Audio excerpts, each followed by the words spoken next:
Bonjour! Je suis habillée de la même façon que la vidéo dernière parce que j'ai tourné les intros le même jour.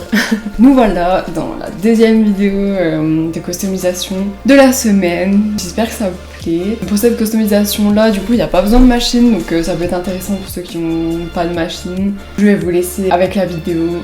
Je vous souhaite un bon visionnage. Alors pour cette customisation d'aujourd'hui, j'ai décidé de broder sur des chaussettes. Donc je les avais achetées neuves, c'était un lot d'une dizaine de chaussettes, c'était vraiment pas cher.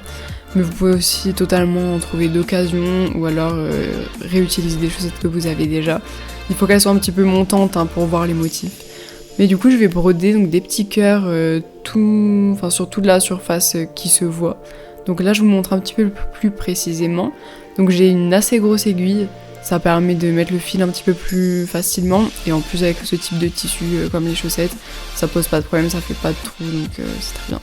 Je les dispose de façon complètement aléatoire.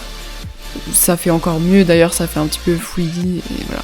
Donc je vais d'abord un premier point pour créer la pointe du cœur. Et ensuite je vais créer des étages tout simplement qui sont de plus en plus larges pour créer l'agrandissement du cœur. Et ensuite, je vais venir faire deux petits ponts avec un écart au milieu pour créer le creux du haut du cœur.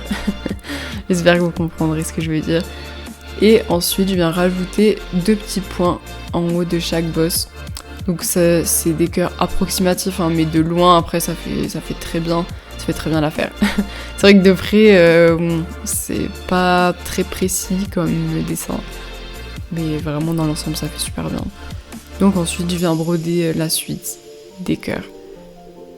Ce fil là je l'ai acheté à Action, mais donc c'était une grosse boîte, franchement c'était vraiment pas cher pour ce que c'est. Après j'en ai aussi trouvé d'occasion, j'ai trouvé des lots d'occasion, donc vous pouvez vous en procurer de plusieurs façons. Pendant le confinement ça risque d'être un petit peu compliqué, mais vous pouvez aussi faire ça avec du fil à couture, ça peut être un petit peu plus long par contre, c'est clair. Mais si vous êtes bien motivé, ça se tente.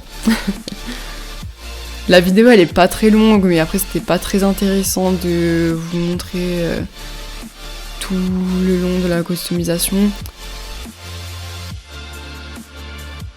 J'ai fait pas mal de choses hors caméra.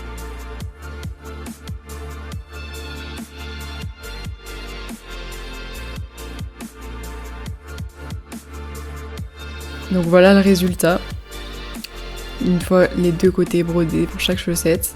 Donc là avec les chaussures holographiques, je trouvais que ça rendait vraiment trop bien. En ce moment j'adore le pastel, j'ai envie de m'habiller uniquement en pastel, donc je me suis dit que c'était vraiment l'occasion que j'aimais. Donc j'espère que la vidéo vous aura plu.